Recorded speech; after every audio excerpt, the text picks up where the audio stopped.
Allora, ritorniamo un po' a noi, quindi abbiamo visto con Fulvio Dal Zio il 25 aprile alla Valenza, ritorniamo invece anche, oltre che il 25 aprile c'è anche un'altra festività importante che è il 1° maggio. Un attimo che leggiamo anche i messaggi che nel frattempo arrivano. Non credo che il nuovo governo di centrodestra abbia connotazioni fasciste, ma bello sarebbe che ci fosse una dichiarazione esplicita, soprattutto dal Senato, che il fascismo sotto qualsiasi forma non si presenti più, ma questo comunque è già abbastanza esplicito. Comunque prego, commentare. Sì, è un governo di destra, questo è, come dire, è chiaro e apparente. Il fascismo, così come l'abbiamo vissuto, è sicuramente un'altra cosa. Il timore è, come dire, che non si ripetano degli errori.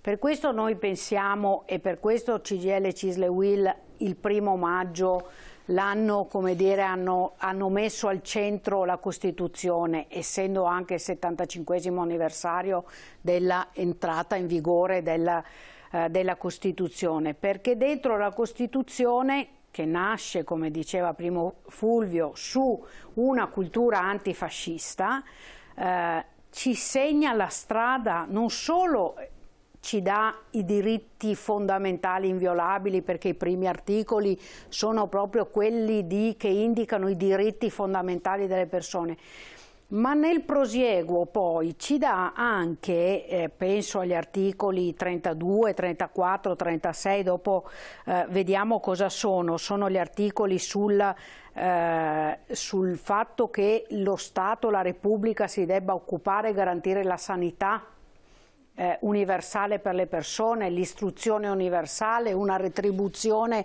che consenta alle persone di vivere in dignità, con dignità.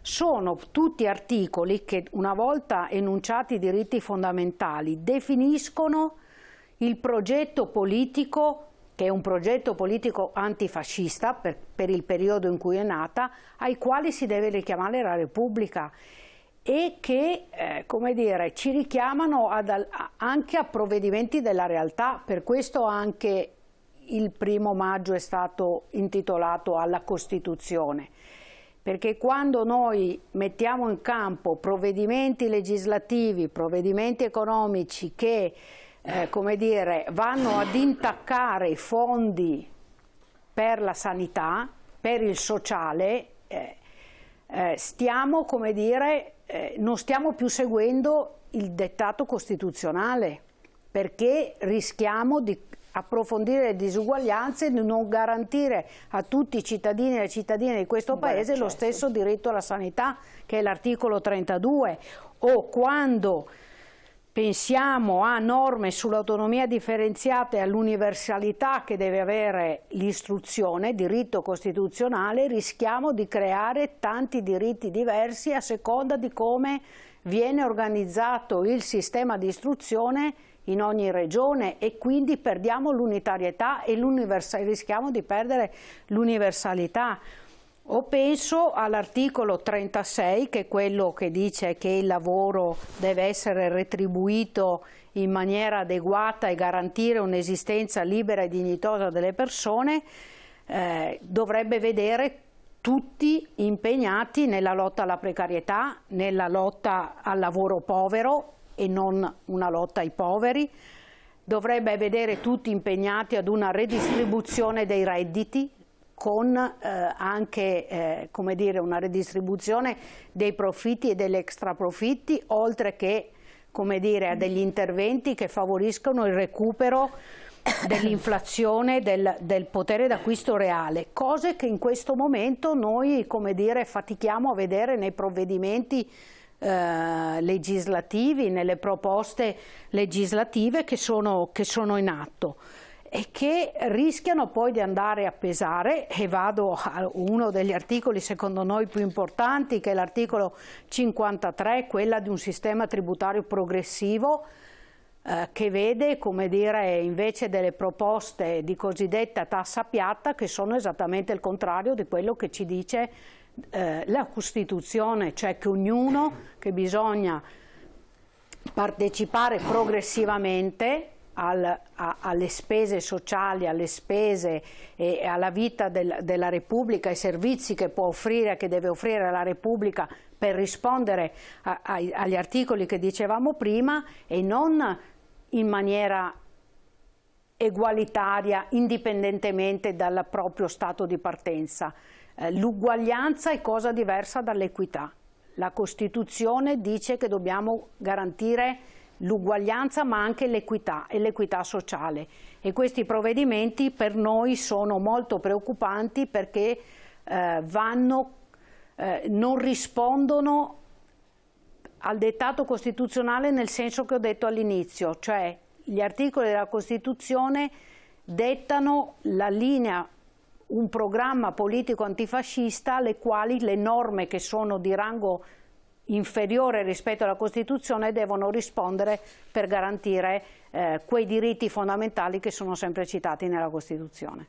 Cosa dovrebbero conoscere le nuove generazioni, quindi cosa dovrebbero sapere e cosa è necessario anche fare perché poi questi che sono principi fondamentali anche del nostro vivere civile vengano mantenuti, percepiti, sentiti, perché se sono solo sulla carta a livello formale non hanno un riscontro, no? Se non in certe generazioni che magari possono aver anche lottato perché questi vengano insomma, sentiti e avvalorati. Guardi, proprio dovendola riprendere in mano per, come dire, intervenire insomma in questa trasmissione, perché quando ti viene detto parla della Costituzione si può parlare di qualsiasi aspetto della vita politica, civile, economica del nostro Paese, come dire, riprendendolo in mano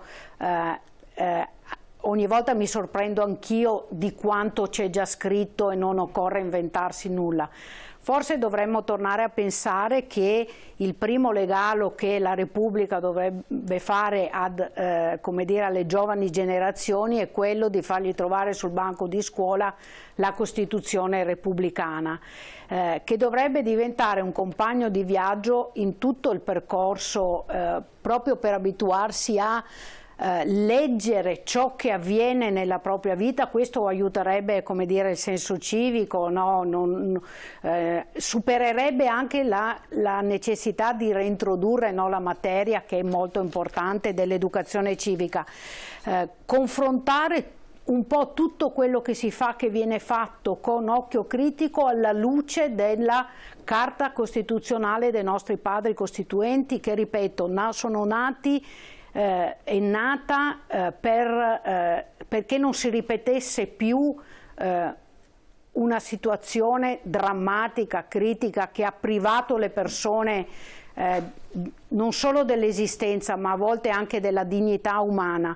Ecco, io credo che sarebbe un segnale davvero importante, che forse risponderebbe anche senza delle dichiarazioni vere a quello che scriveva prima il telespettatore. Non occorre fare una dichiarazione, basta anche un gesto. Ecco, io penso che se si facesse una norma o si dicesse che il primo giorno di scuola sul banco dei nostri studenti di qualsiasi provenienza trovano la Costituzione, aiuterebbe anche quell'integrazione sul quale, come dire, anche qui rischiamo di violare i dettami costituzionali, il diritto all'asilo, il diritto al rispetto della libertà delle persone, che anche qui alcune norme che stiamo mettendo in campo rischiano di vanificare. Ecco, credo che dovrebbe diventare il compagno di viaggio soprattutto delle giovani generazioni, per quel discorso che faceva lei, che ci allontaniamo dal vissuto storico vero e proprio, ma provare a leggere ciò che avviene sempre sulla base della nostra Costituzione antifascista. Grazie un messaggio. Grazie al 25 aprile, il suo significato, è stato possibile permettere ad un partito politico come Fratelli d'Italia di essere al governo. Questa è democrazia. Assolutamente sì. C'è da aggiungere che se non era così probabilmente non sarebbe successo l'opposto, insomma, esattamente proprio questo, insomma. Ecco. Il 25 aprile rappresenta quel momento in cui c'è stata la democrazia e la libertà. A me quello che colpisce, adesso si può anche divagare, insomma, è stato quando Benigni è andato a Sanremo che ha parlato dell'articolo 21 della Costituzione, che è quello che libertà di pensiero, di espressione. Si è scatenata una polemica sui giornali che francamente era assolutamente infondata e inutile, insomma. Perché? Perché noi la libertà di pensiero, di espressione, per noi è un bene irrinunciabile, non ce lo siamo mai posti come un problema, perché è sempre stato così. Però ma perché è nata? Sì. Ma perché è nato il 25 aprile Però del 45? Più passa il tempo, più tante terminologie, tante cose vengono fraintese, modificate, eccetera, diventa difficile a volte esprimere certi concetti alla luce anche del fatto che c'è un'appropriatezza verbale e si rischia di offendere, ingiuriare, diffamare persone, cose, situazioni, fatti. Attenzione, senza essere a conoscenza del significato che può stare dietro un termine, per cui si arriva a sofisticare ormai su tutto, per cui questo può essere un fattore limitativo della libertà di espressione, cioè è come i medici, no? A forza di qualsiasi errore medico, a volte anche legato a carichi di lavoro, sovraccarichi, eccetera, c'è la causa, e quindi lo sappiamo benissimo, e quindi alla fine è esasperante, diventa una situazione esasperante perché c'è tutto un limite, così anche nel parlare, devi essere attento a qualsiasi cosa e rischia, anche perché ci troviamo in una situazione di comunicazione non più solo verbale, ma che poi viene diffusa mediaticamente e quindi sfugge il controllo dei più, forse anche quello è un po' il problema, no? Cioè quello che mentre un tempo era tutto molto più diretto, immediato e si chiudeva lì. Ma indubbiamente ci troviamo in una comunicazione. C'è stata un'evoluzione enorme, cioè l'uso del digitale e quindi di social ha stravolto anche la questione della libertà di espressione, eccetera. È per questo che andrebbe, come dire, accompagnata tutta la vita di uno studente con la Costituzione, no?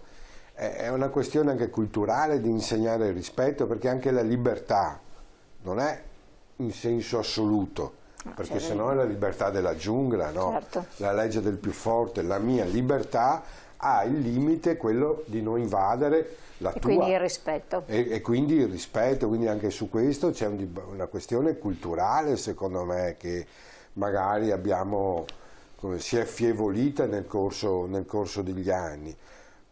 Anche lo stesso concetto di autorità, anche se per noi a sinistra l'autorità era qualcosa di problematico, da contestare, eccetera, però l'autorità accompagnata all'autorevolezza è fondamentale, insomma, il discorso che facevi anche tu prima del medico, insomma, oggi basta il medico, cioè il dottor Google, invece non è così.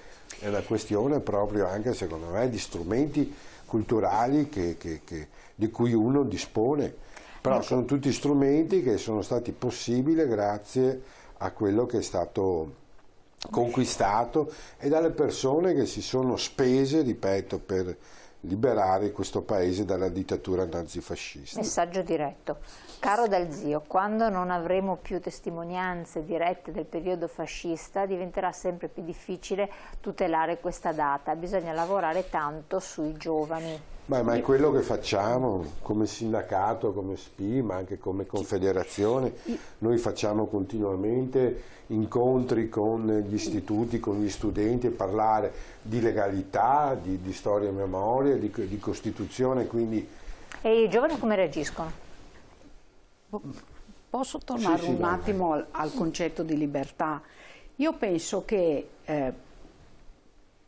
veramente dobbiamo tornare a leggere la Costituzione, perché noi abbiamo stravolto il concetto di libertà e pensiamo solo alla libertà individuale. La libertà è anche questo un concetto collettivo, cioè se siamo liberi tutti c'è vera libertà. Se sono libero da solo, ma la mia libertà non ce l'hanno anche gli altri, che vuol dire porre qualche limite alla mia libertà, e non è vera libertà. Allora anche nel dire le cose, la libertà di opinione non è dire qualunque cosa all'indirizzo di qualsiasi cosa, e dirla nel rispetto di quella cosa e della persona verso cui la dici. Questo è il lavoro che bisogna fare, cioè e vuol dire che invece di mettere davanti l'io e solo il mio interesse, solo la mia persona, solo quello che interessa a me, bisogna mettere davanti il bene collettivo, ed è scritto chiaramente questo nella Costituzione, che ciò di cui dobbiamo aver tutti cura è il bene collettivo in termine materiale, immateriale, altrimenti non ne andiamo fuori da questa situazione, perché se ognuno di noi non pensa che oltre la mia di libertà c'è anche la libertà dell'altro. Chiaro, questo Don Milani diceva, adesso faccio sfoggio, che sortirne insieme è la politica, sortirne da soli è avarizia. Allora riflettiamo su queste però parole. Comunque rispondendo anche al messaggio, e i ragazzi poi, se li riesci a coinvolgere, stanno attenti, sono interessati. Per esempio, se io leggo le lettere dei condannati a morte della Resistenza, no? Magari leggi le lettere di ragazzi che ci sono, che hanno 17-18 anni, e fai capire che a quell'età, alla loro età, questi dovevano scegliere tra la vita e la morte, perché questo era, e allora riesci c'è il coinvolgimento, è importantissimo. A coinvolgere. A proposito di coinvolgimento, andiamo in pubblicità, ma poi vi coinvolgiamo con un video che appunto fa riflettere su alcune tematiche che riguardano proprio anche i giovani, ma non solo, tra poco.